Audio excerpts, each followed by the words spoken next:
I'm really excited for you to be here for our town hall on visual art. We have one seat up here. I think we have one seat here, one seat there for the people in the back. I want to thank our hosts from Magnum, Jasmine and An, and the whole team for hosting us. Jasmine, you want to say a few words about Magnum and the show that we have up tonight? Sure. Thank you so much, Lisa.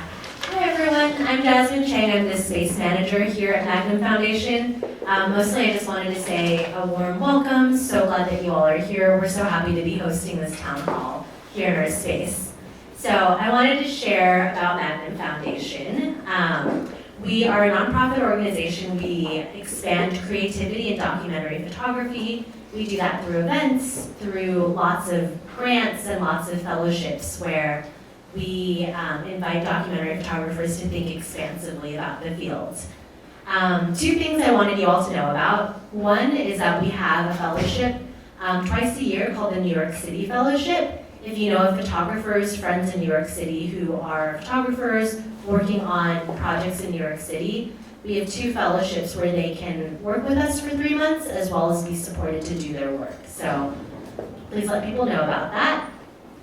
Two, our show that is newly up in our space. I think you all are the first to see it. It's a showcase of a few projects from our HEAT Fellowship.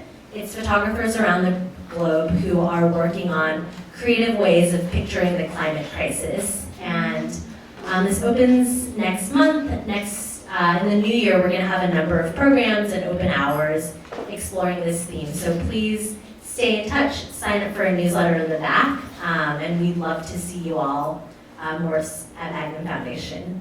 With that, I'm going to turn it back, and very excited to hear from all the speakers today. Thanks so much, Jasmine. Okay, there's one seat up here. Nobody wants to sit in the front row, but it's really the best seat, so just telling you, although it is farthest from the potluck. Okay, who's been to a town hall before? Can you raise your hand? Okay, maybe about half. So for those of you who have not been to town hall, well, let me just tell you a little bit about A4 for those of you who may be new. We are a 43-year-old nonprofit service organization that works to ensure greater representation, equity, and opportunities for Asian American and Pacific Islander artists and arts organizations. And we do that through resource sharing and promotion and community building, like this. So this is, one of our key events. This happens every other month. We have a different theme. I don't know what our January theme is, but if you sign up for our mailing list, you will find out when you get our newsletter. So anyway, we just want you to know that this is like a regular occurring event. We're here to learn, support, connect. It's a great event. It's been happening for well over a decade. So you are one of thousands of artists who have come through the town hall situation here. Before we start, I just want to remind everybody of our community safety statement. So I'm just going to read this.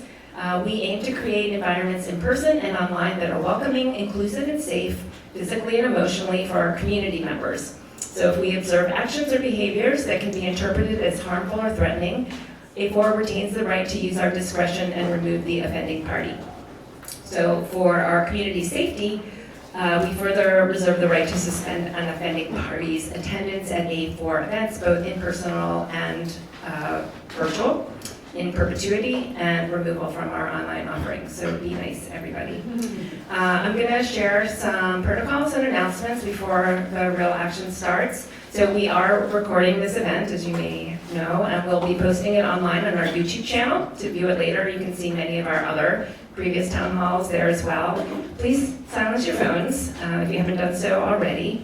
There's a restroom straight back. To the right, there's a gray door, so that's there. There is Wi-Fi. It's Magnum Foundation, and the password is MF59E47W. It's on the wall there if you need Wi-Fi.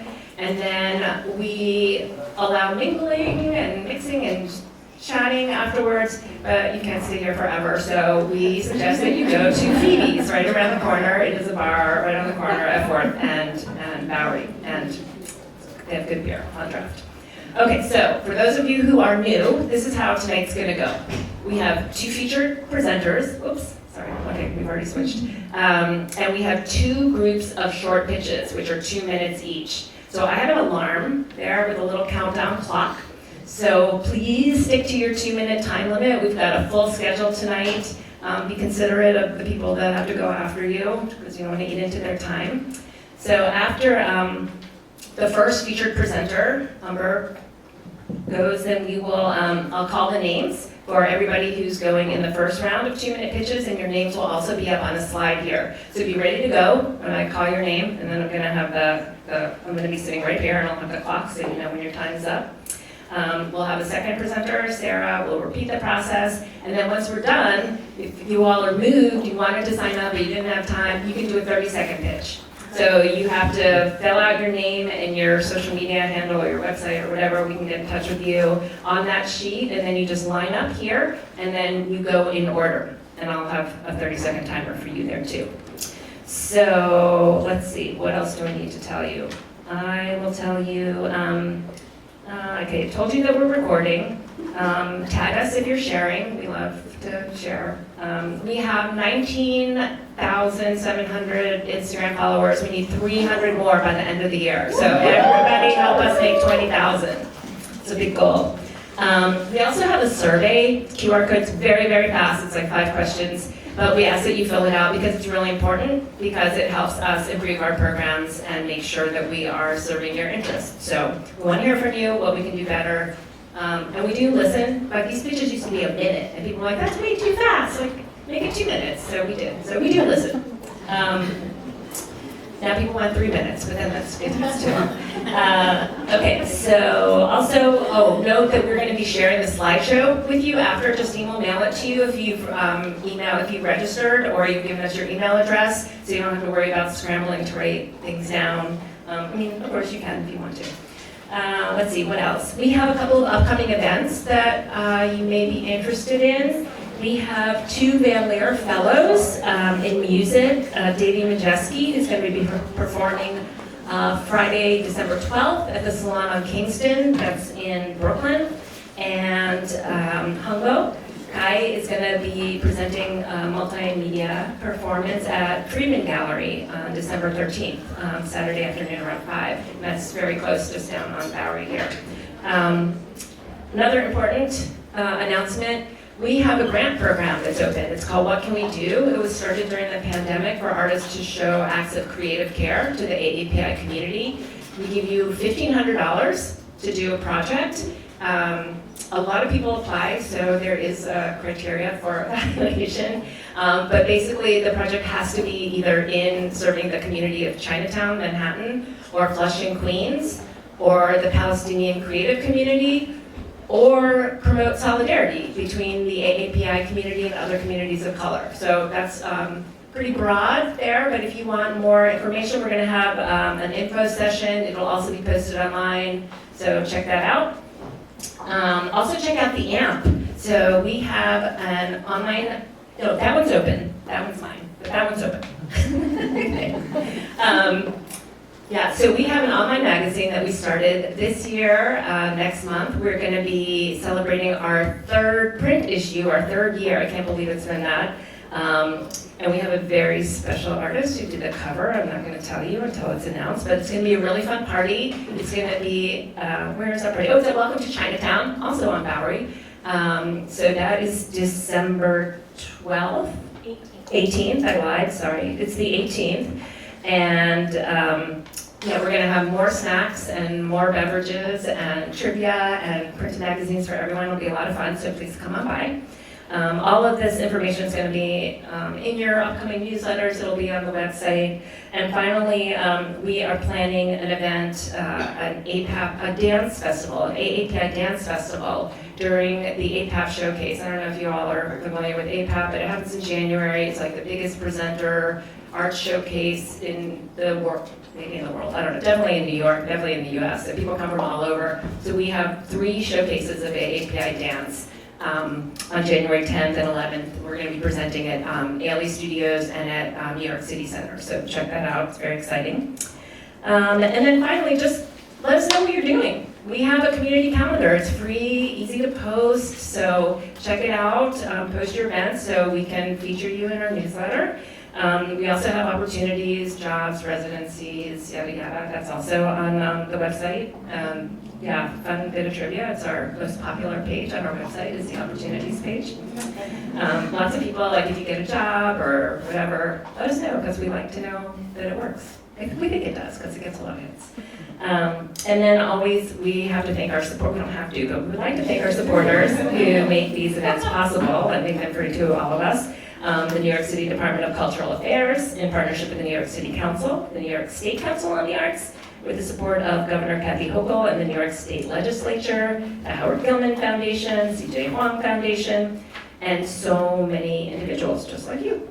And also, big thanks to our A14 tonight, Justine Lee, Addie, you saw downstairs, Ali Pavin, our Anjali, John Memorial intern, Leo Chen. Leo was here when you signed in, and Danny, who you probably saw downstairs too. So thank you to the team. Yay! Okay, I'm coming to the end. So I'm just going to do a very quick land acknowledgement because, as an organization that focuses on the rights of underrepresented people and in solidarity with Indigenous people, I skipped out of order. We acknowledge the land politically designated as New York City to be the homeland of the Munsee and Lenape peoples who were violently displaced as a result of European settler colonialism over the course of 400 years. The Lenape are a diasporic people who remain closely connected with this land and are its rightful stewards. It is an organization that focuses on the rights of underrepresented people, and in solidarity with Indigenous peoples, we recognize this history and uplift the sovereignty of Indigenous people and territory. And we commit to dismantling ongoing settler colonial practices and their implications in our world. So now, I would like to introduce our first featured presenter. So please join me in welcoming Umber Majeed, who is a multidisciplinary visual artist and media educator whose work weaves together writing, performance, animation to explore themes of family, technology, and Pakistani identity through a feminist lens. Her work has been shown nationally, internationally, with recent exhibitions at solo exhibitions at Pioneer Works in Brooklyn, 1708 Gallery in Richmond, and the Queens Museum, one of her favorites. So I will give you Umber.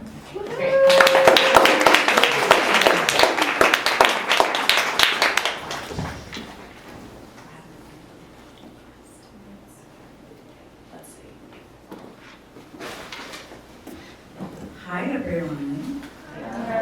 Thank you for coming by. It's amazing to see so many familiar faces.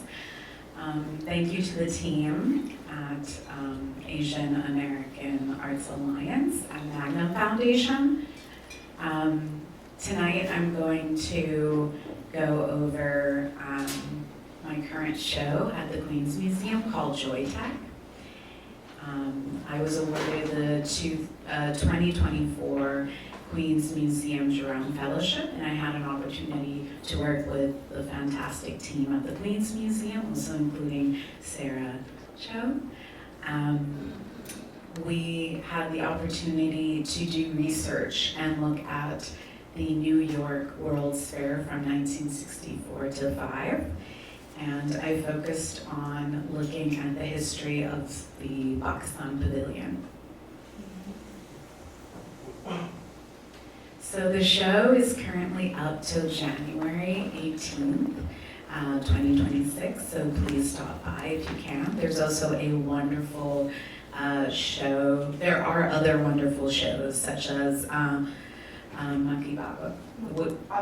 Avant-Garde's show, which Sarah will probably talk about tonight, and Sophia Blackstorm's show. Is there a way we can dim these lights over here? Just a little bit. Thank you.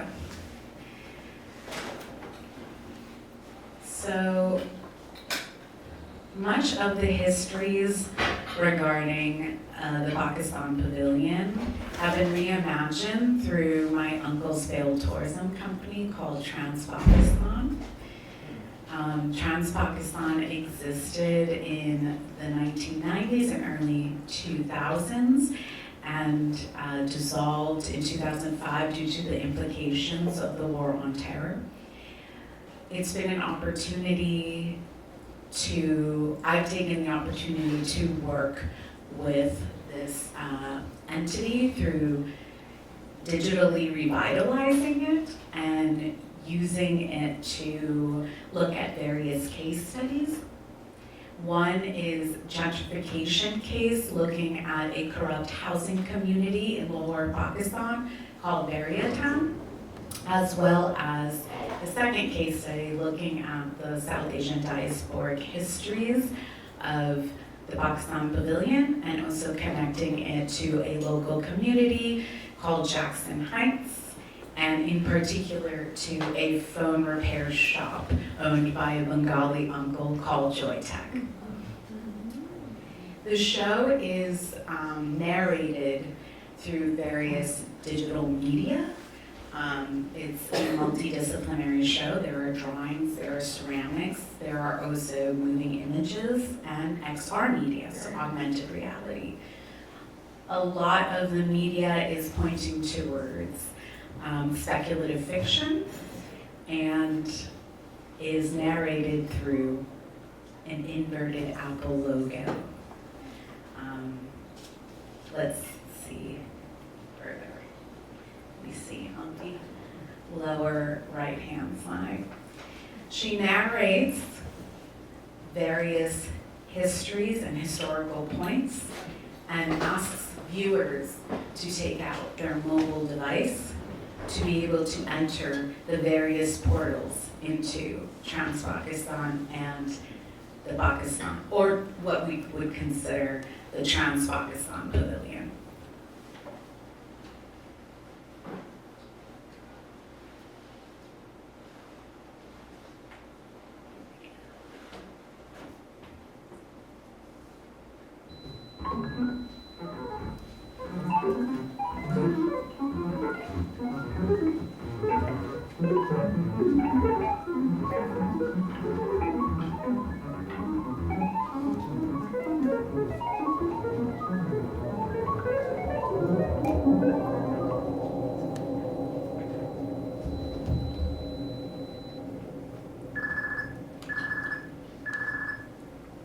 Hello? Hello. Can you hear me? Salam. Are you there? Where are you? किधर हो? Yes. The Foley battery has been replaced by 3-star batteries. 3 stars, 3 languages, 3 hearts. Sponsored by the sponsors of our sponsors of our sponsors of our sponsors. Icon. Okay, ठीक है. We are online and ready to go. Icon. I will be your tour guide on behalf of Trans-Pakistan Adventure Services. Trans-Pakistan Adventure Services was founded and operated by Haroon Pirzada Wahid in the early 1990s. Its offices were based in Islamabad, Pakistan, but tours were offered throughout the country. Wahid primarily organized adventure tours, hiking, trekking throughout the mountainous areas of the north and deserts of south of Pakistan. Today, we are exploring the monumental and microscopic. Zooming in to our digitally revitalized venture, YTECH, we are traversing through different terrains and time.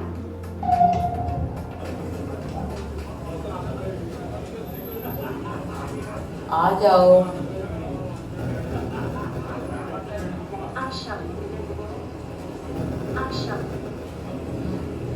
We can't do it alone. Not I fix it, it's we fix it.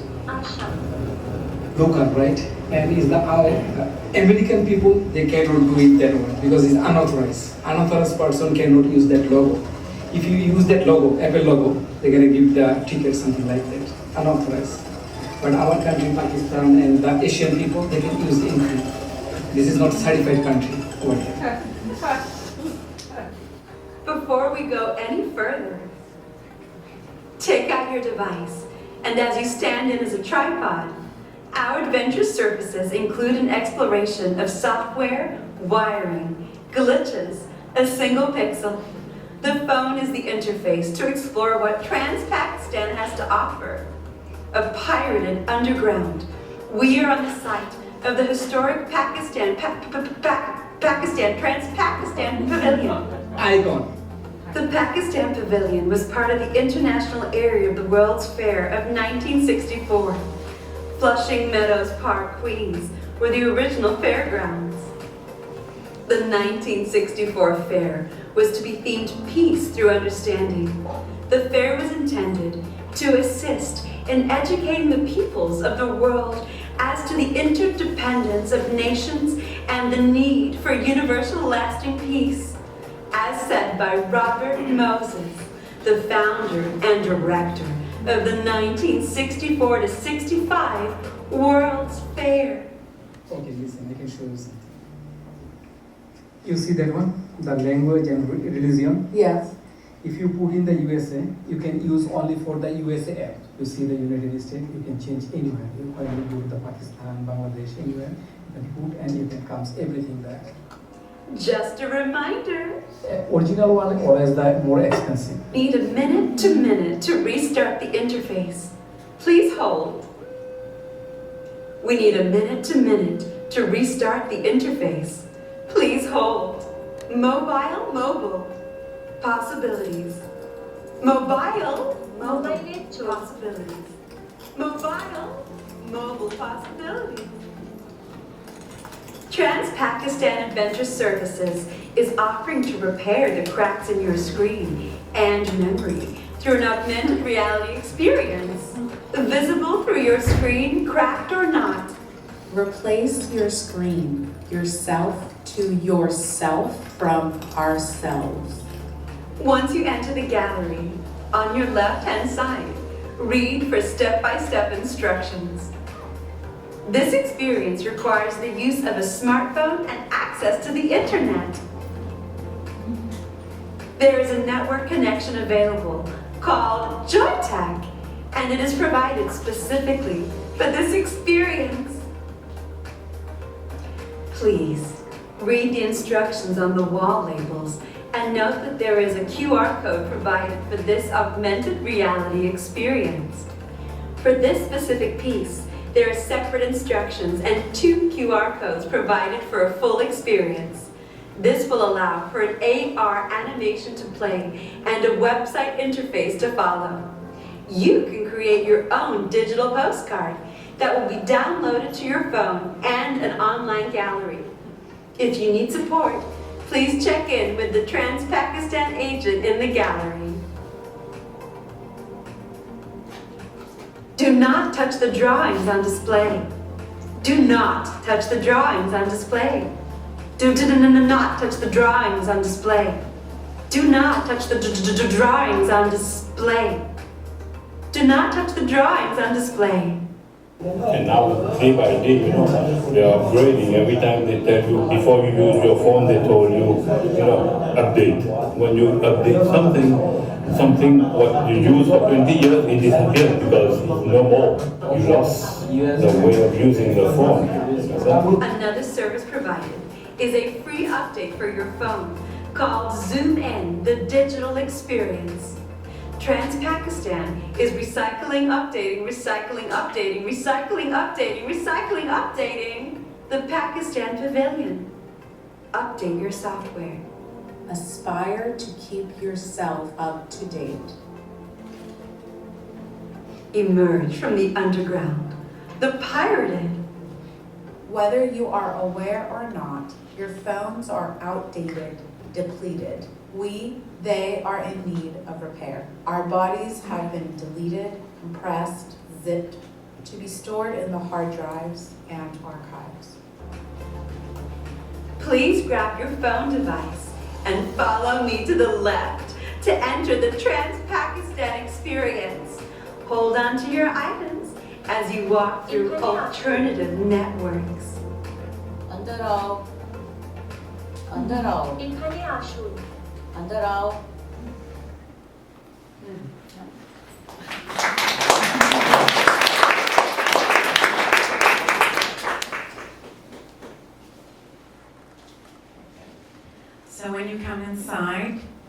enter a world that has references to the early 2000s internet culture, references and photographs, or references of phone repair shops in Jackson Heights, as well as advertisements from the 1990s Ministry of Tourism from Pakistan, as well as holographic screens, drawings, and ceramics. Remnants YTECH, obviously with the permission of the owners. We bootleg very intentionally at Trans Pakistan. Ceramic replicas of objects that you can find in immigrant communities like Sunset Park in Jackson Heights, as well as installations that mark the various gaps in the archives around the Pakistan Pavilion, and also the history surrounding the South Asian objects, paintings, and resources that came from South Asia at that time. Remnants of technology,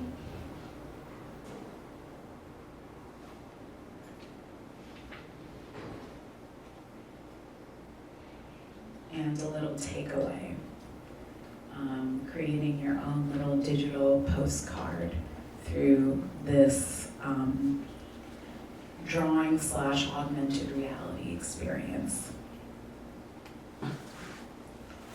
Thank you, everyone. Thank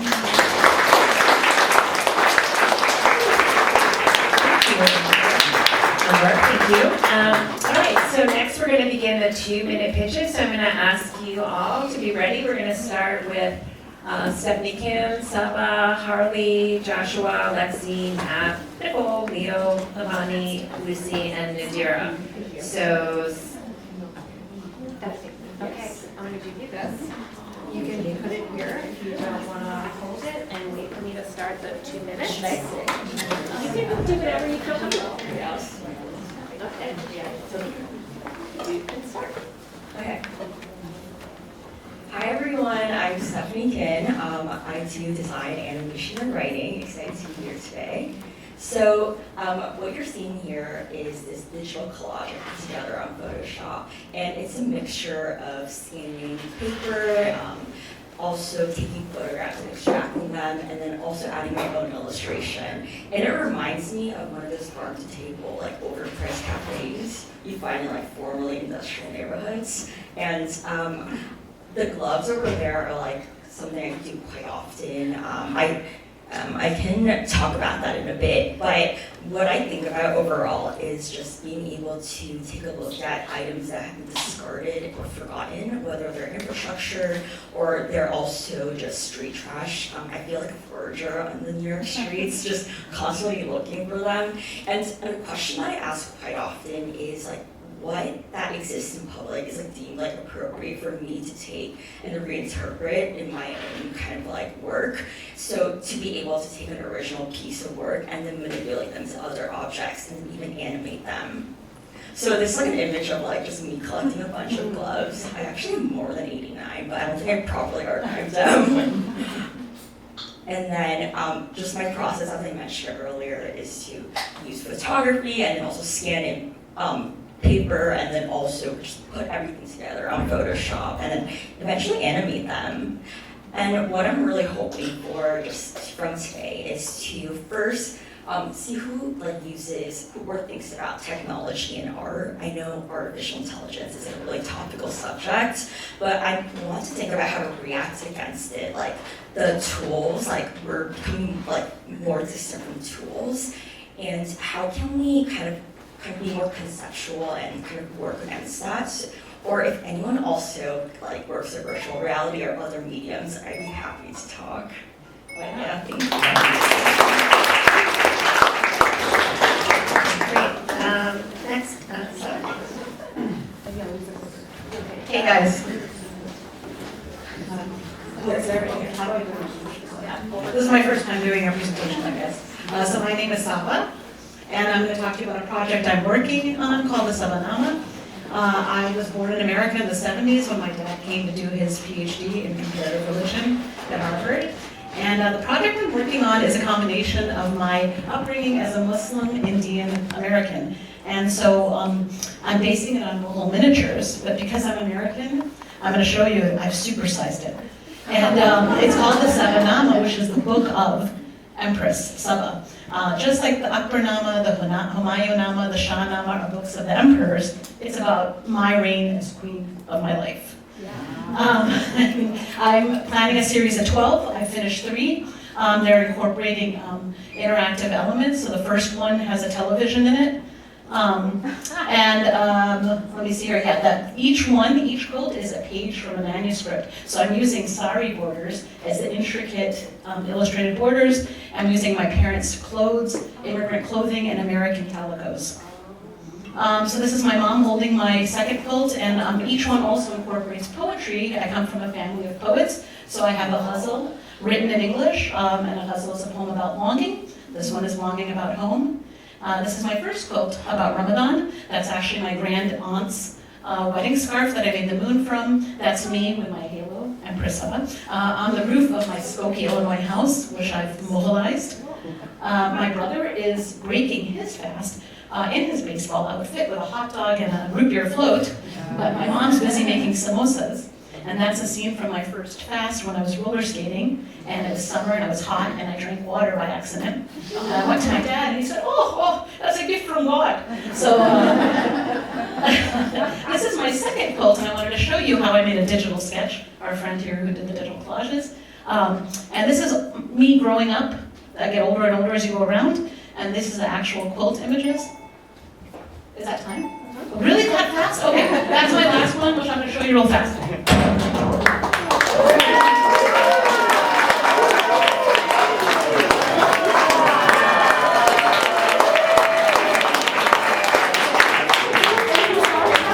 I stretched myself, I practiced.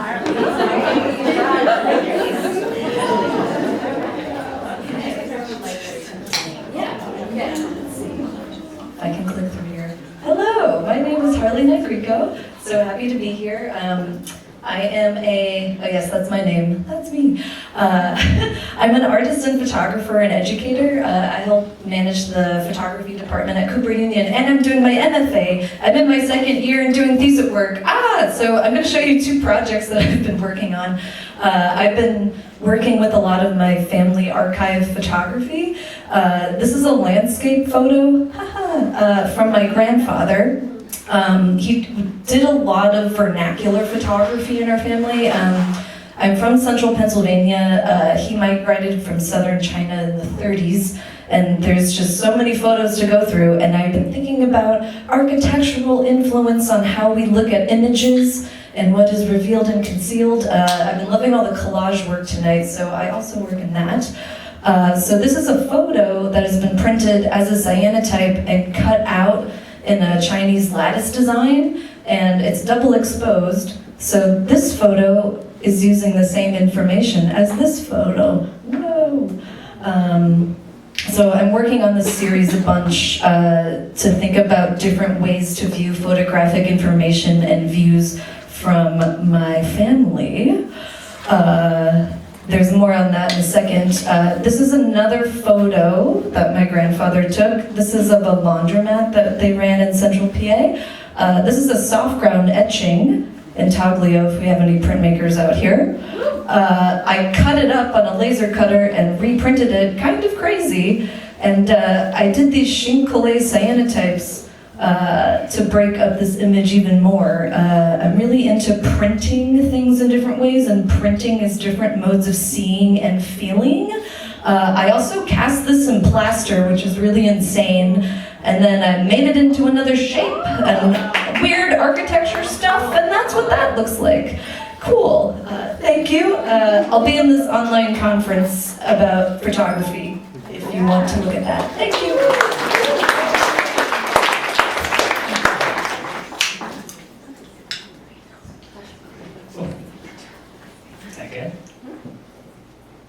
Hi everyone, I'm Josh Sin. I'm actually from Portland, Oregon. This is my first time to the Asian American Alliance. And I went to the Whitney for the first time, so really excited to be here today. I'm actually originally from Toronto, Canada. My parents are actually from Hong Kong, and they didn't have a lot growing up. So when they had 4 kids, they kind of gave us everything. I grew up as a gymnast. I was a Canadian champion. I went to 2 world championships. I'm also a concert pianist, and I'm also a popper. So a lot of my work has a lot of repetition, technique, and precision in it.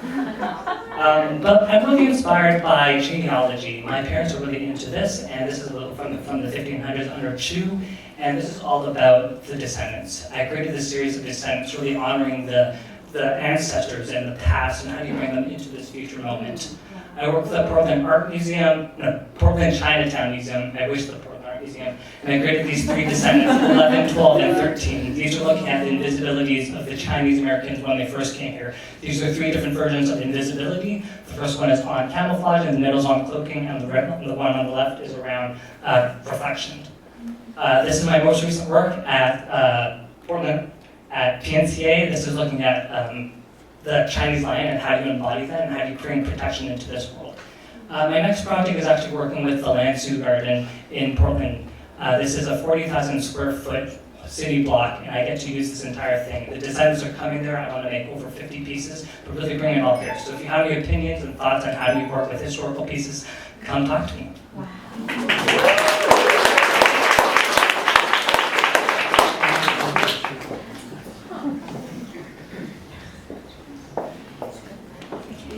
Hi, I'm Lexi. I'm here on behalf of VCS NYC. We are a new nonprofit. We just turned 1 a month ago. So we are also a lightning rod community for all Viets across New York. Because we don't really have a home. We don't have a Chinatown. We don't have a K-town.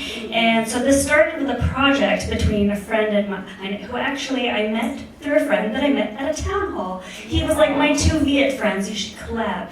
So my co-founder Hao, who's not here today, he's a composer. I'm a fashion designer, and basically we made this fashion music show exactly a year and a month ago. And it was super cool. It was a showcase of not only my work, but also local performers and artists who are Viet. And moving beyond that, we've had events around Vietnamese holidays. We also are here as a resource for local artists. So like we had an artist come up and was like, hey, I've never put on a gallery, how do I do that? So we help them find a venue, we help them figure it out. So that's what we're also here for.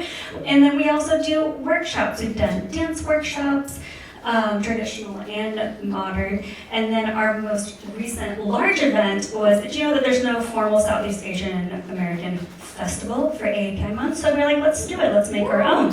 So we collaborated with multiple orgs across the city and created this festival, which we're hoping to do annually every year. And then since then, we're also trying to implement like programs. So I started this Viet Craft and Chat, where you can go to a local Viet cafe and practice your Vietnamese. We have one coming up next week. And then, yes, please follow for more information on our Instagram. Wow, this is really fast. But basically, we are also beyond the Vietnamese community. We are here to support the Southeast Asian community. And like I said, we want to continue to foster those connections and community. So please come talk to me later if you're interested. Thank you. Matt?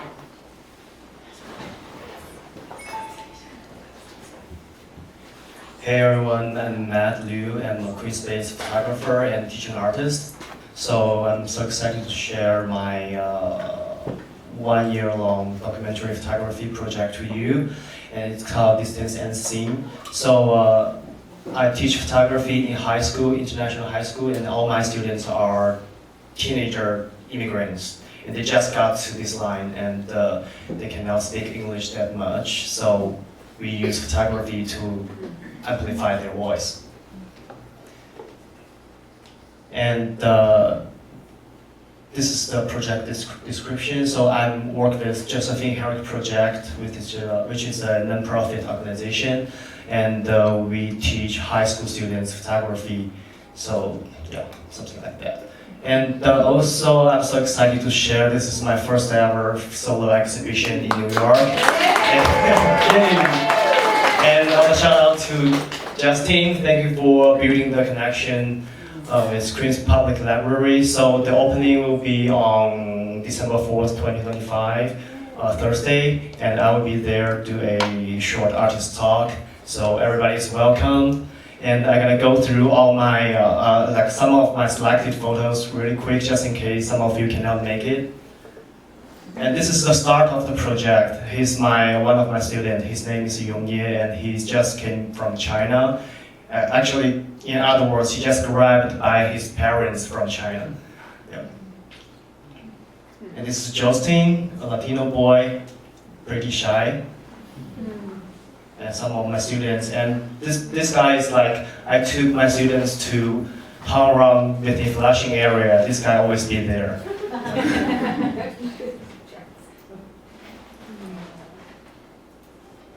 There's some landscapes, still lifes, portraiture. Oh, sorry. Yeah, that's all.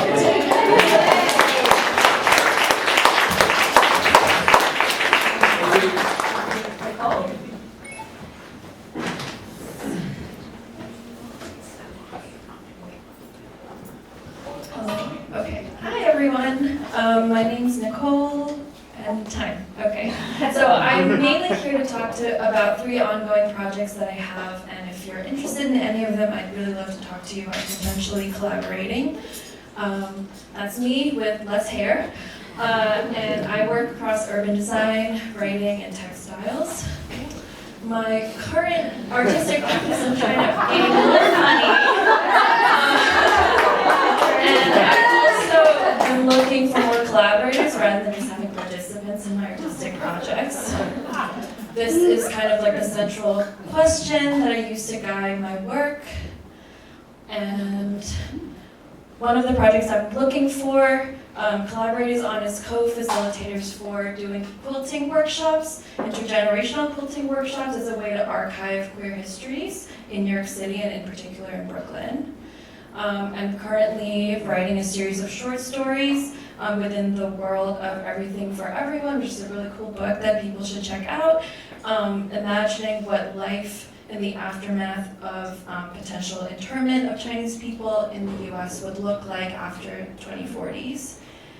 And the last project that I'm working on is called the Climate Grief Project. I recently submitted an initial proposal for the Design Trust for Public Space, trying to think about, if we acknowledge that climate change creates inevitable loss and grief, how are we preparing for that alongside other kinds of climate infrastructure?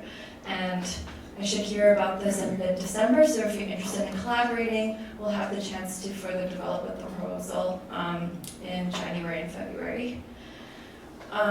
This is sort of like what my next 6 months looks like, if you guys are free in any of this. And welcome any thoughts and responses. Maybe even, I don't know what really just happened here, but I like your vibe and I like to talk to you. That's totally valid. Excited to chat.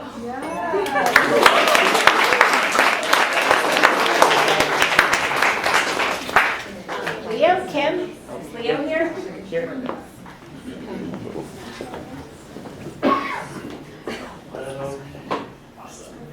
My name is Leo, and I'm here to pitch Empty Set Magazine, which is a technology magazine founded on the idea that tech criticism is really at an impasse. There's a lot of interest in the space, but if you look around, there's not a lot of writing that goes beyond sort of thinly veiled advertorials or like industry reporting. But we know tech writing can be so much more than that. I came to this space because as someone with an Asian body, I was all too aware of the ways in which my body was racialized through the logic of the machine. And technology isn't just about gadgets or digital this and that, it's the way that we like metabolize the world. And the body is both a site and a product of our techniques, so is language, so is our vision. And so it made no sense that like tech writing doesn't give rise to more art and more poetry and more speculation. So for our first issue, which we did in print because print is also a technology, we asked contributors and essayists and poets to reflect on the theme of decay, both as a logic that undergirds our technoculture, which is premised around planned obsolescence and lossy compression, but also as like a generative force for something that could be channeled to something new. And for our next issue, we wanted to invite contributors to reflect on the process of dreaming. And the Enera Critica is like an old dream interpretation text, and we wanted to update it for the modern age because in the era of like hallucinating machines and big data divination and the dreams of billionaires steering just a few, it felt like reflecting on what this could mean and what potentials it has felt really critical. We're open to all genres and sort of like formats, whether visual, poetic, written. We think these are all sort of sites in which technological thinking can really sort of express itself. So reach out. There'll be a call for pitches, more official one on the website and Instagram at some point, but looking forward to connecting and chatting with folks.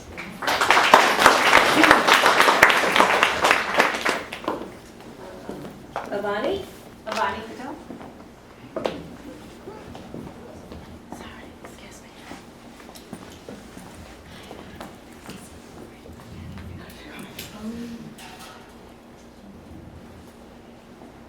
Hi guys, my name is Avani Patel. I'm a visual artist and I'm from India. I was 11 when I came to the States, and my work is about colors from India, textile, nature, surroundings, movement, rhythm. So I had my first, my solo show last month at upstate New York. So this is Rhythmic Allure. I have paintings about nature, landscape, movement. So this is Fire and Fields of Petals. So this one is about how constantly changes of landscape that happens, and textiles and patterns and rhythm and movement. So these are like my creatures that I create and make a lot of drawings. So I do 300 drawings a year. So it helps me understand my pattern, my colors. This is the detail of a painting. And this one is recently finished painting Earth Breathes. So how constantly Earth is changing, the colors of the Earth and the volcanic things that constantly, the climate change is focused on that. So things are always moving. It's all about movement in my work. And I also grew up around theater and performances, so it has a lot of movement and joyfulness in my work. And it becomes very narrative. And this one is Force of Nature. So these are not small, that's pretty big, 38 by 39, 6 by 6 feet. So this one is Force of Nature. And you also will see like unknown things, but like they're like creatures, but frog-like, like insects, a lot of like conversation narrative in my work. This is Transition of Nature. This is pretty big, so it's very conversational. And also the drips are mistakes that I make them into insects. So, yeah. So, these are my drawings. I'm having a recent show. This was a public art project in Flushing. So anyways.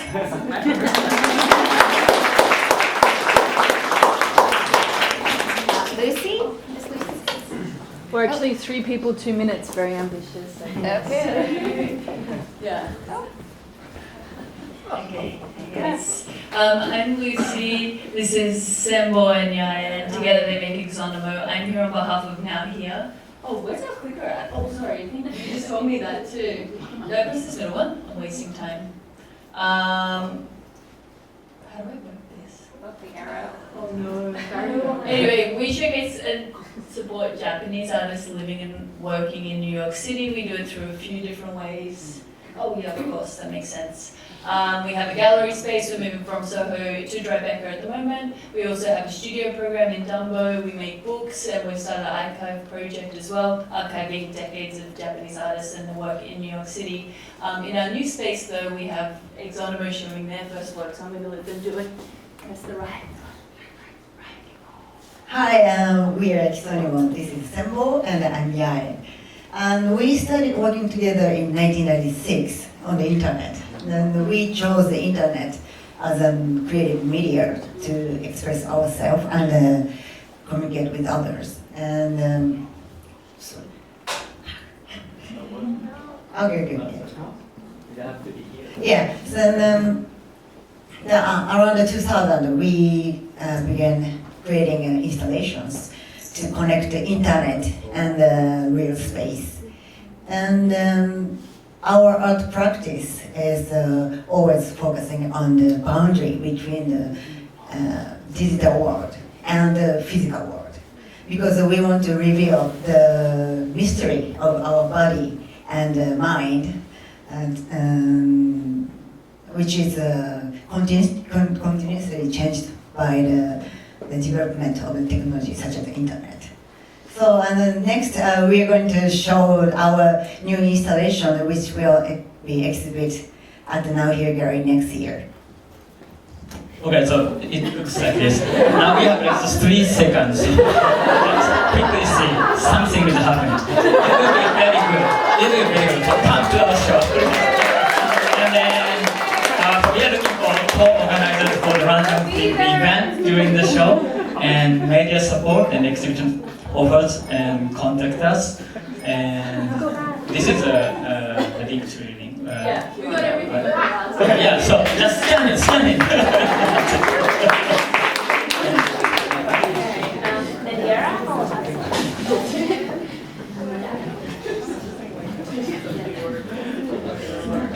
We're sending down the slides, so it's okay. Hi, okay, so I'll be... Hi, I'm Nadira. Thank you all so much for having me here today. I'm a photographer aspiring to be a photojournalist. Today we're talking a little bit about the pangolins. Meet a pangolin, the world's most trafficked mammal. I'm sorry to bring you news. So the pangolin is part of the illegal wildlife trade. Its scales are trafficked. It's a $20 billion trade, and the pangolin scales are $10 billion. That makes up. So these scales actually come through New York, touches down on the ground. It's usually seized at the airports. And so the project that I hope to work on is to bring awareness to what's happening. They are, an important part of our ecosystem, and they are pushed to the brink of extinction because of poaching and habitat. I'm trying to go faster. As I said, it's they're part of the $10 billion trade. Basically, I lived in Zimbabwe, which helped me to do some work on illegal wildlife trade with rhinos and et cetera, but the pangolin is dear to my heart, and I'm hoping to do more with this project to raise awareness and basically to work with the community and the caretakers, because that's the human part of this story. Thank you very much.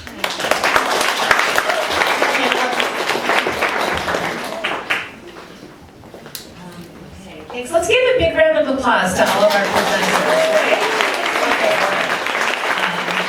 Wow, we have like such a big group tonight. All right, I'm happy to introduce our next featured presenter. Sarah Cho is an assistant curator at the Queen's Museum, where she works closely with artists and community partners to bring dynamic exhibitions to life. At the museum, she's curated shows including Emily Algasio, Otherworlding, Cameron Ink Ranger, 9999, and The $1 Billion Dream, marking the 60th anniversary of the 1964-65 World's Fair, among other exhibitions. And prior to joining the Queen's Museum, she was part of the curatorial museum at the Baltimore Museum of Art, where she co-curated and contributed to numerous major exhibitions and supported the acquisition of more than 160 works for the museum's permanent collection. And she is also an educator at Parsons, where she curated their 2024 MFA thesis exhibition. So I give you Sarah.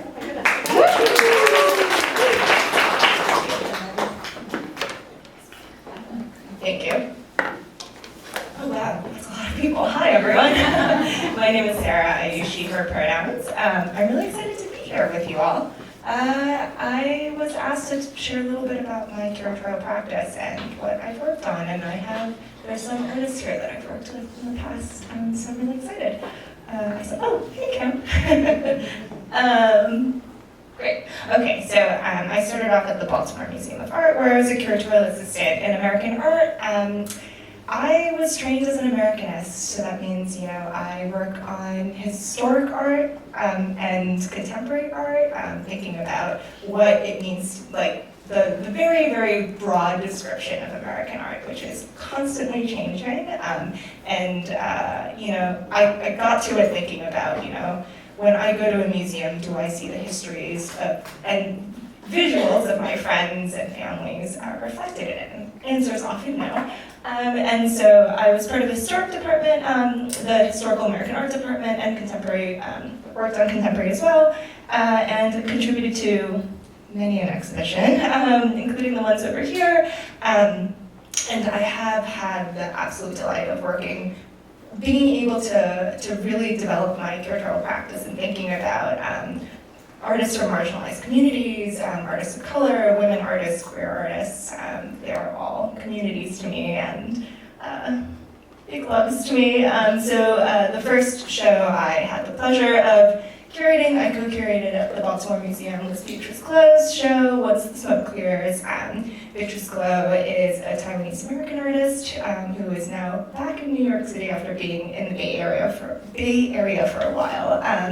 She is making work for this show. She was thinking about the effects of and the histories of international trade as it related to tobacco, thinking about the visual and social histories. And so she uses VR, 3D printing, let's see, I'm trying to remember what I'm talking about here, because I'm just like, all of you guys did this in 2 minutes and I can't even get words out today.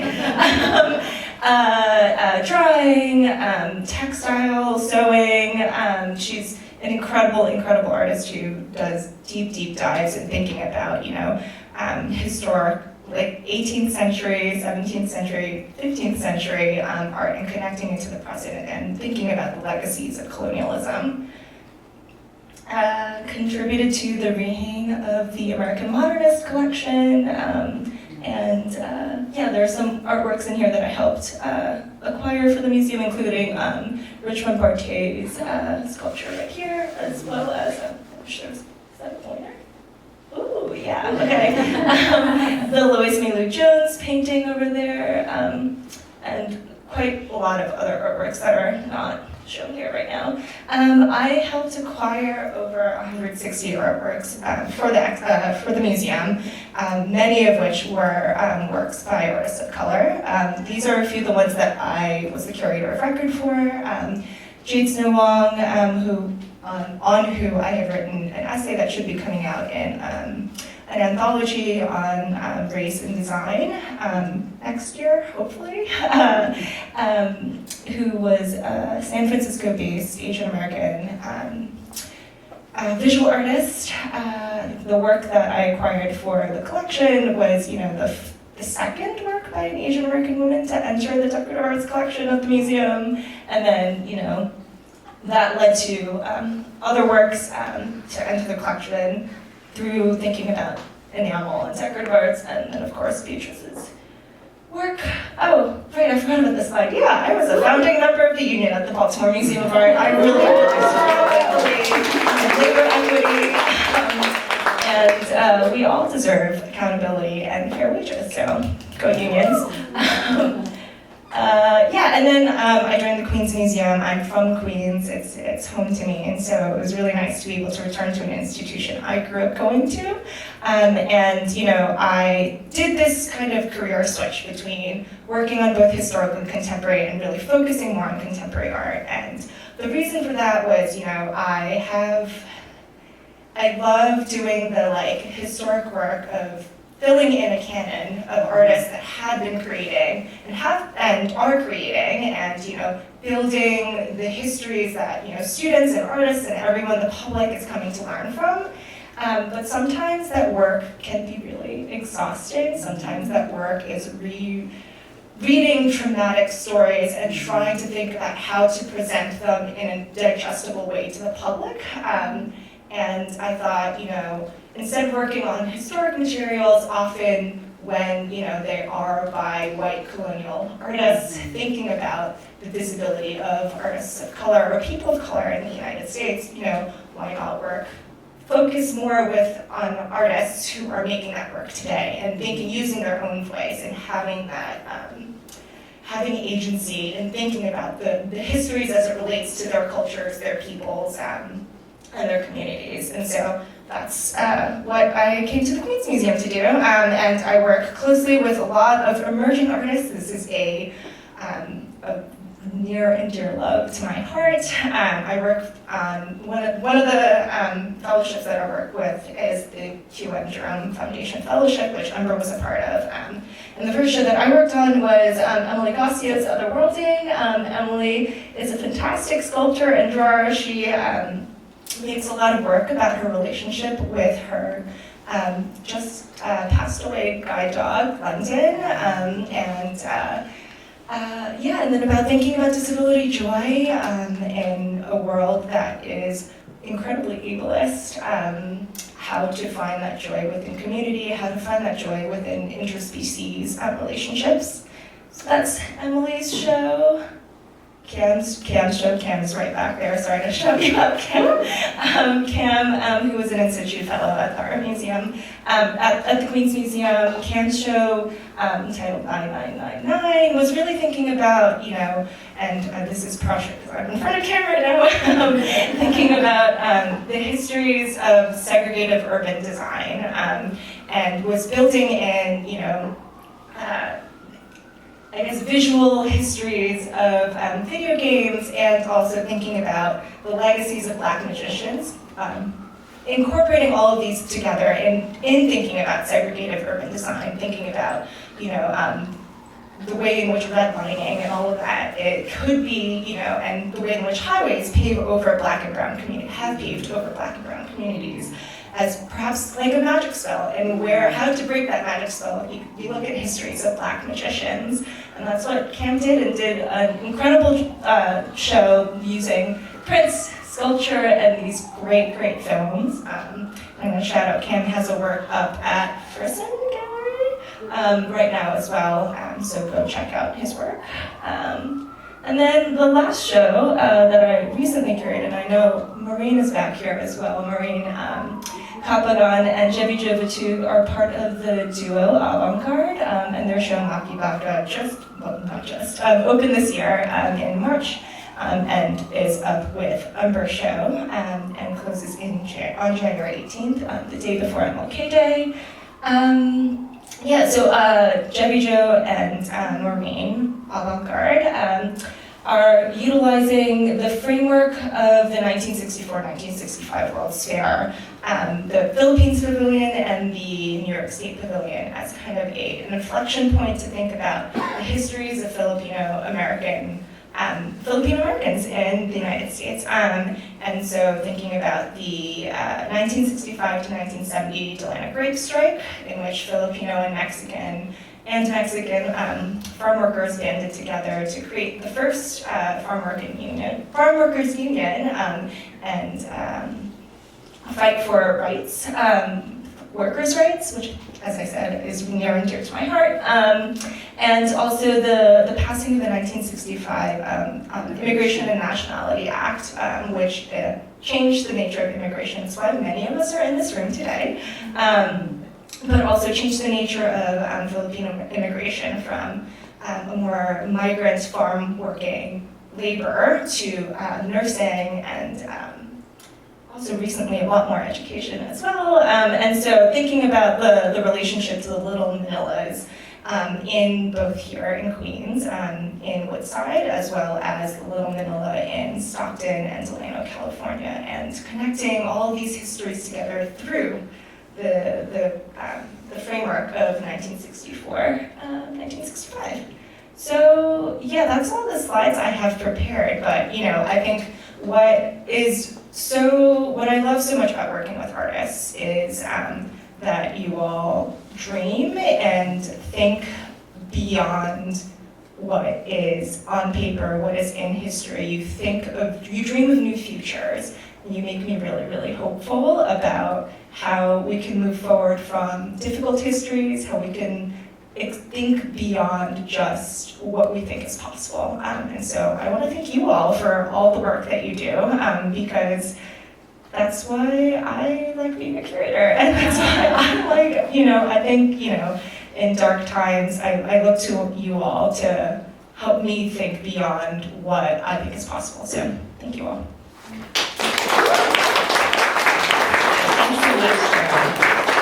Okay, now we're ready for our second round of 2-minute pitches.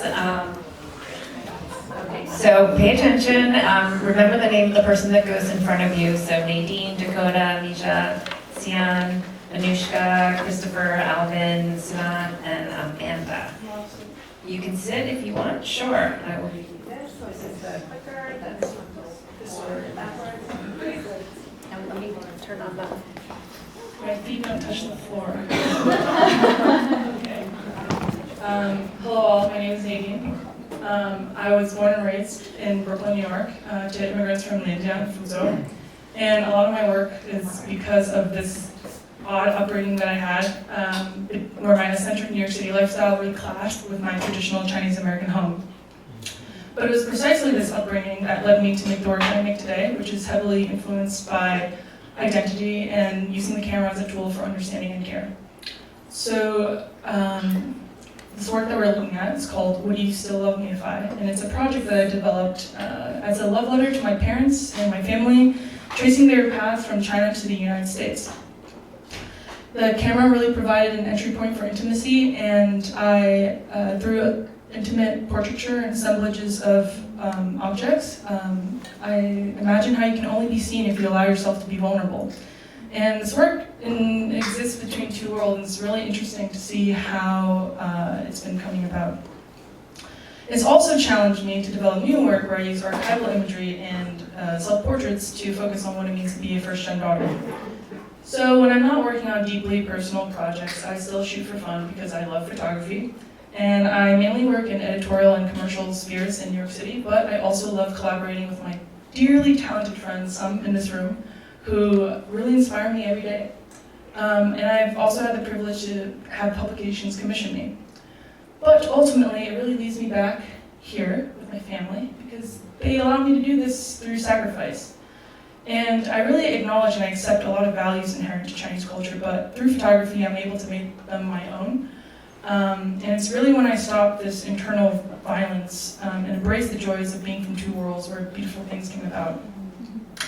It's this delicate fusion of my Chinese American identity that really feeds the diasporic nature of my work. And I am looking for mentorship and also a place where my art can live. And I just graduated college, so I'm open to any and all work, y'all. Let's go!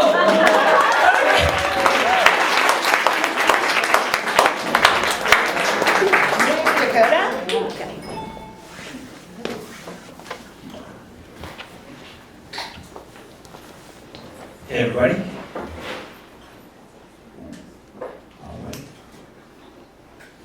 So I recently finished my manuscript. There's a bunch of information here. I'm going to go through it quickly, but it's about growing up Indonesian and Indonesia growing up.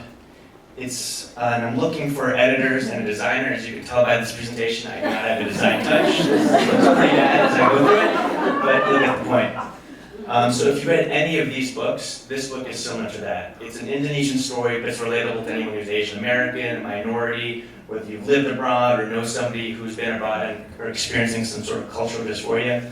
This is a book for you with an Indonesian context. And I talk about my family, and my family's has its fingerprints all over Indonesia, and this is something that I discovered as I tackle the privilege that I was growing up with at an elite international school. And while I was at that school, I was unable to differentiate between popularity and white validation. I think something that you can realize here in the United States or in Indonesia, this is something that still exists in our present. And for me, what happened was this all came to a head when I moved to the United States. In my first year working here in New York, my grandfather passed away. And that was a loss of my connection to my Indonesian culture. And as that happened, a lot of personal debacles occurred as well, workplace struggles, addiction, personal relationships dissolving. And all of these made me realize that I had lost my connection to my Indonesian culture. And as I thought through that, as I thought through these various events, I realized that each of them paralleled with specific events in Indonesia's history, which goes back to the thesis, growing up Indonesian and Indonesia growing up. So the story parallels my own upbringing with the birth and development of Indonesia as a country and as a culture. And so this is sort of the kind of ending conclusion that we can't understand ourselves without history, and that we can't understand history without understanding Indonesia. So I'm looking for some folks to help me out here. If this is anything that you do or someone you know, please reach out. I'm trying to publish it next year. Thank you.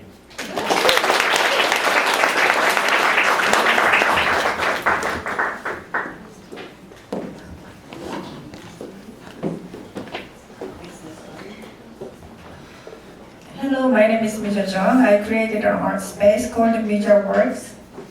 And why Mija Works and why is an artist project space in Williamsburg, New York. Family Waves is a collaborative exhibition including 4 other artists, Elizabeth Emily and Rachel Bandana, which ends on the 14th November.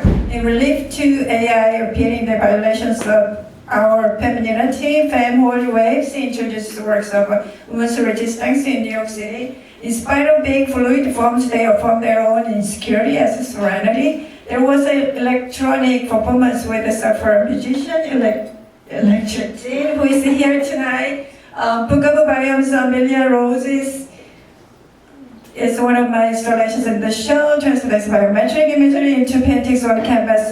Action of brush strokes with biological gestures define the surface of this installation work. I work on serious paintings, all the same size. There's like the pages of a book, and then I place all the pages together to form my painting installation.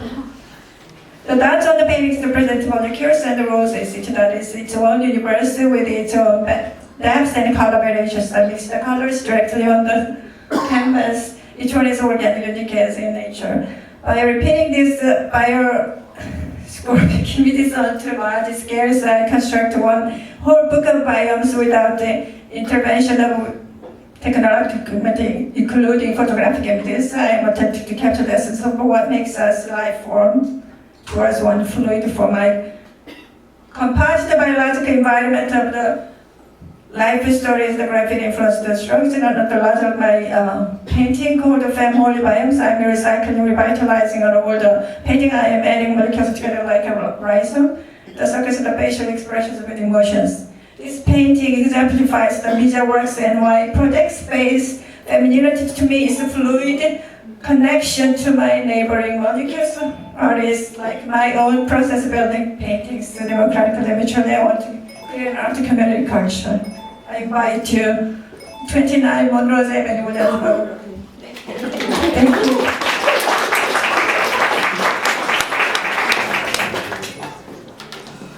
I'm gonna go really slow. But I have to read, because I'm not eloquent. So my name is Sian. I'm a painter. My art is influenced by my own experience, just like many of us are. So having been a workers' rights lawyer for many, many years, my work is influenced, show a lot of work issues and social justice matters. So for a long time I was painting canners, and this is one of them. And right now, I'm in a group show with 9 other emerging female artists. It's in East Harlem. I have postcards if you want to learn more about it.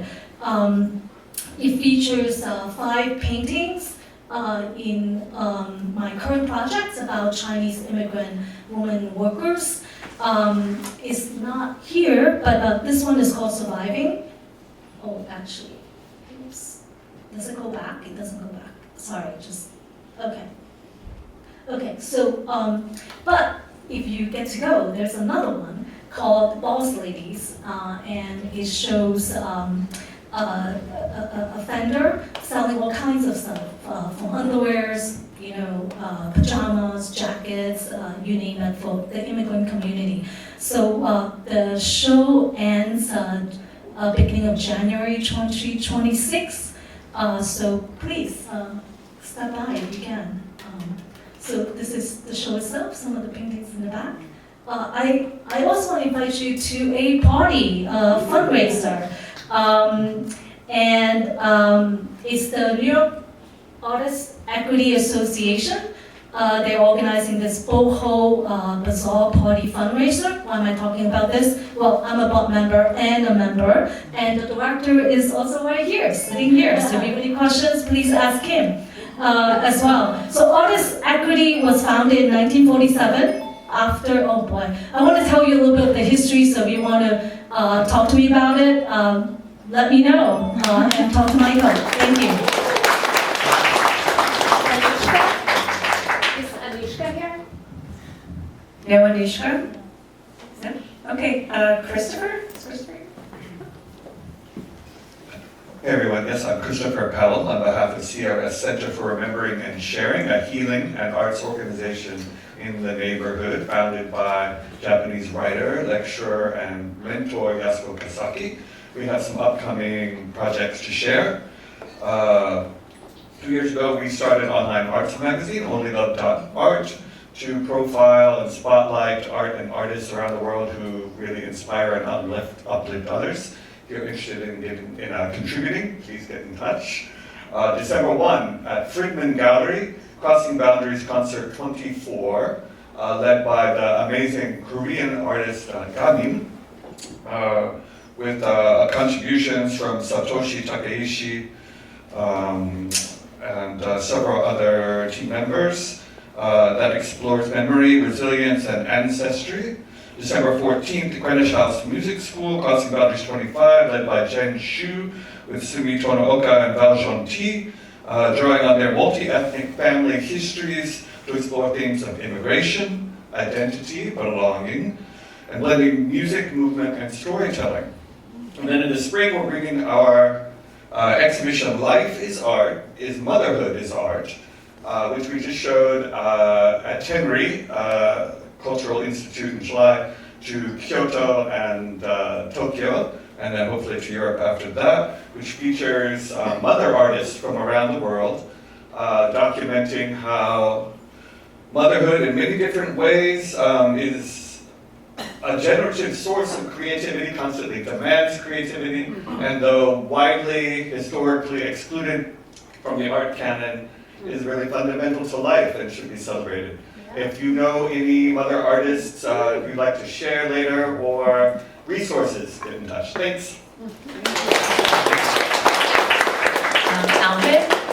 I know there are a number of mother artists in this room. Hi, I'm gonna read also. Hi, thanks A4 for hosting. My name is Alvin Sang, the director of Painting Ecological Engineers. Painting Ecological Engineers is a feature-length documentary that follows artist and workers' rights lawyer Cian Wong, who just spoke, who took an interest in canners, the people who collect and redeem cans and bottles on the street to survive. This film follows Cian's journey to understand their experiences and their plight as workers by the way of her paintings. Through 3 elderly Chinese canners who live in her neighborhood of the Lower East Side, this film captures Cian's painterly portrayals of their lives before they started collecting cans and why they started collecting.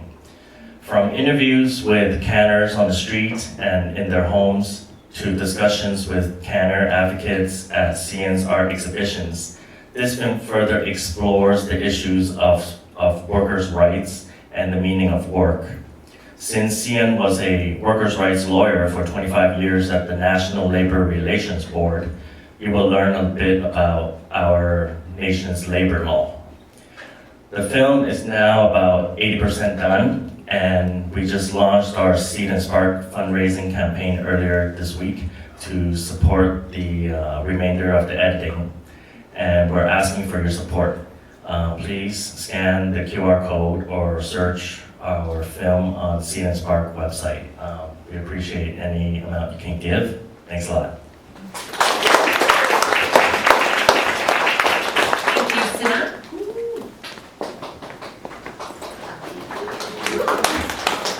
Okay, this is it, yeah. Hey everyone, I'm Siddhant, also known as Ruafza, that's R-U-A-F-Z-A. I'm a designer, photographer, and drag queen. Some people say performance artist, I say drag queen.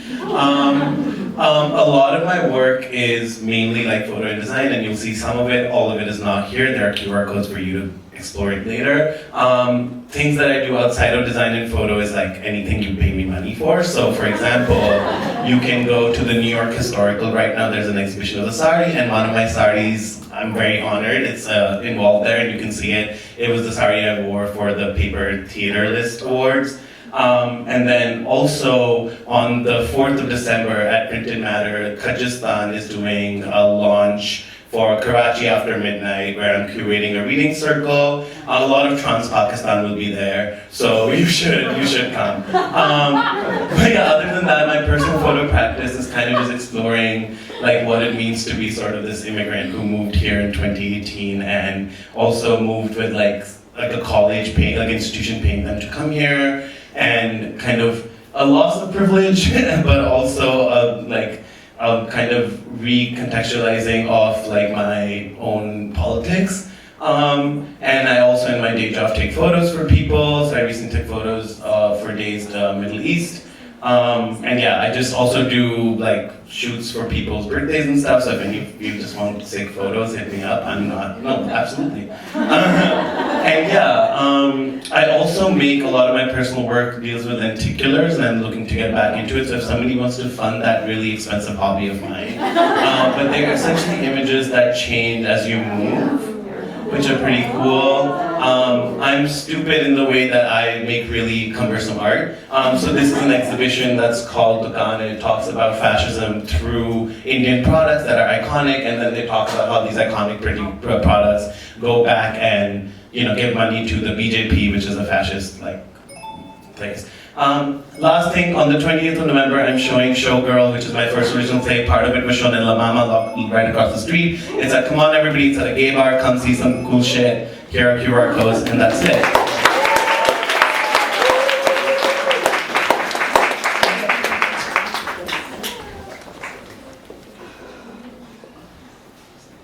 Hi everyone, I'm Amanda Pomplivakia. I think of my practice as a care practice that really breathes between the spaces of the studio and community and public spaces. I'm actually looking for a few folks to join my studio because I have a really, I don't know why this is not advancing. Oh, sorry. Thank you. I'm looking for a few folks to join my studio because I'm building a really big public art piece next year between January and March. And I figured I should just let you have a sense of what you're getting yourselves into. So these are projects that are across New York, internationally, but this piece is about like 20 or 30 feet by 90, suspended. It's called We Pass Beneath Centuries, since a lot of my practice is about what we carry, whether that's colonial legacies or familial inheritance. So yeah, if you work in textiles, hand sew, machine sew, come talk to me if that is something that you'd be interested in. Also, I've been recently kind of deep into clay because I needed grounding, I felt unmoored. So if you are thinking about botanical resurgence, how the land heals, I'm super new to this and I'd love to chat more with you.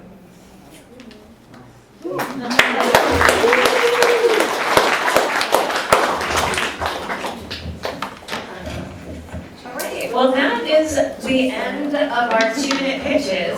Give yourselves a hand, everybody. Great. Okay, so what we're going to do now is if anybody wanted to speak, or if you didn't have enough time to finish your thought, you have 30 seconds. So you can sign up. I hope there's a pen over there. You sign up with your name and your Instagram handle, or your website, or your email, however you want people to get in touch with you. And then after you sign up, just move up to the front here. I think the middle aisle is actually best because there's a. Oh, yeah, there's space. Okay, sorry. The only thing is I don't want people to hit the camera, so. Can we move that? Yeah, okay, so yeah, you can just line up along here, and then I'm gonna set the timer. I think we're gonna try to cap it at 10. So Maddie's gonna watch that. Okay, so if you are signed up, you can come up here and get in line.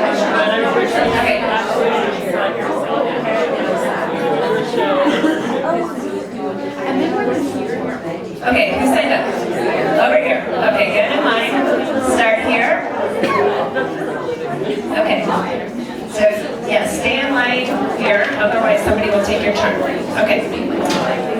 Start with your name, hey, and then Give me a second. I must touch the earth except faster. Like explosions.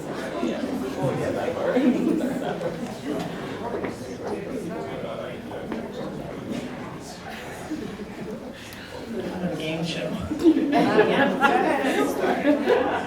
Hi, my name is Yvonne. I'm the founder of House of Chow, which is a 501c3 dedicated to uplifting Asians in hip hop dance and culture. Hi, my name is Anna, and I am on the House of Chow Committee Gala. And we want to invite you to our winter fundraising party on December 5th. We're going to be showing a work in progress of a piece called Find a Good Husband. Thank you for laughing. It's dedicated to my grandfather and it explores caring forward legacy. We're looking for collaborators and volunteers. Thank you.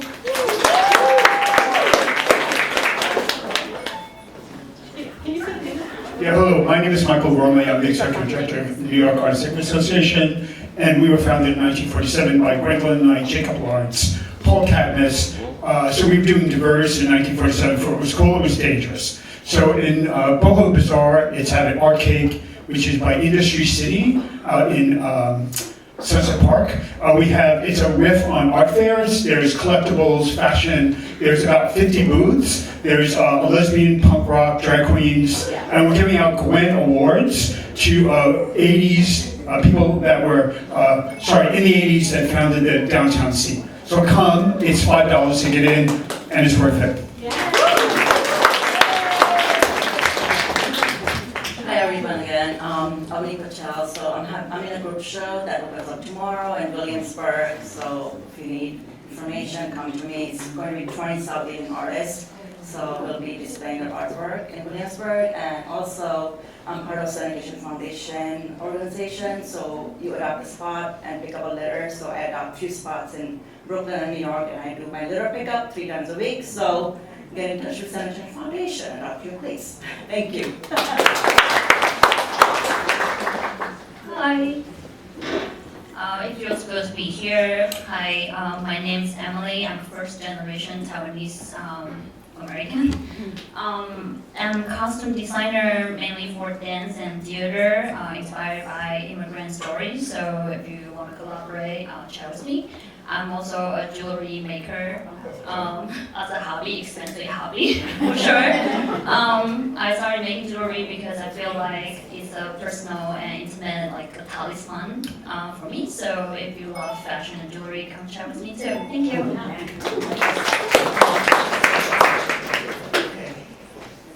Hi everyone, my name is Shinan, visual artist based in Brooklyn. Right now I'm working on a project called the Mandarin Project, which think about this orange, that's also a culture and a name. So if you have connection relation to Mandarin orange, to citrus, you're from China, Asia, Southeast Asia, and you're interested in participating in a performance and installation, let me know. It will be March, early March next year. Thank you. Hi everyone, my name is David Lee. I'm a Brooklyn-based artist, sculptor, and musician. I'm also the director of programs at the Bronx Council on the Arts. So if anyone knows a Bronx-based artist, or if you're from the Bronx yourself, like that's my jam. I'm here to support y'all, so please come find me. I'm also a lead organizer at the Brooklyn Art Book Fair. So we're going to be, we just sent in our Brooklyn Arts Council application yesterday, so I hope we get some money. But we're going to be doing open calls soon, so if you're interested in small press, anything like that, just let me know. Thanks. Hi, I'm Sarah. Thank you, Nicole, for encouraging me to do this. I have a background in shoe design, and I am trying to move farther the fuck away from that. Part of that is this Side Up Studio, which is a design project I've started, and right now what it's best known for is these pigeon pose hats. It's pigeony pigeon pose. And I'm just trying to figure out what to do with it next. So I just wanted to put it out there. Thank you so much. All right, hi everyone, I am back. I just wanted to talk about this specific event, that this play. It's a play about immigration, beauty, drag, femininity, what it means to create the diva, then also be critiqued because you are not the diva. It has an amazing track called Ozempic, made by the seminal artist called Jane Hasina, who is an incredible Pakistani trans artist. So come, and it's going to be amazing. Thank you so much. 28th of November. Hi, I'm Jenny Lynn Acosta. I grew up in Brooklyn, New York. I'm a multiracial person, exploring home through food and art, through food and my multiracial identity. I'm Hainanese, Singaporean, Irish, and Puerto Rican. And I'm looking to get an art studio. I've never had one before. So if you know of a place, a shared space, and if any artists, I can visit your studio and chat and see what that feels like to you, and to just get more confidence to get a studio.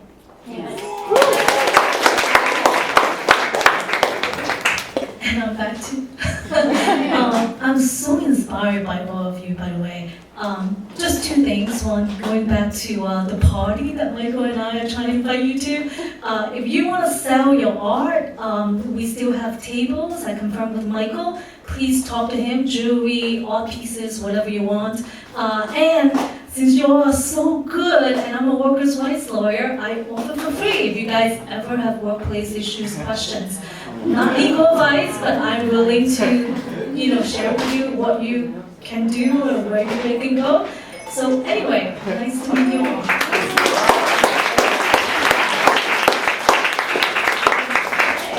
All right, that marks the end of the pitches. Now it's, two things. So first of all, give yourselves another big round of applause for everybody that pitched tonight. I am excited to go mingle. Please fill out the survey. It really means a lot to us. It's important, so if you can do that before you go. And we'll send you the deck tomorrow. It'll have it in the email, so you can do it then. We would also like it if you would stack your chairs. If you could move them to the side, don't damage the artwork, but if you could stack your chairs up just to give us more room for the mingling and the potluck action there. So thank you all, and we hope to see you at the next town hall or one of our events. Thanks, everyone.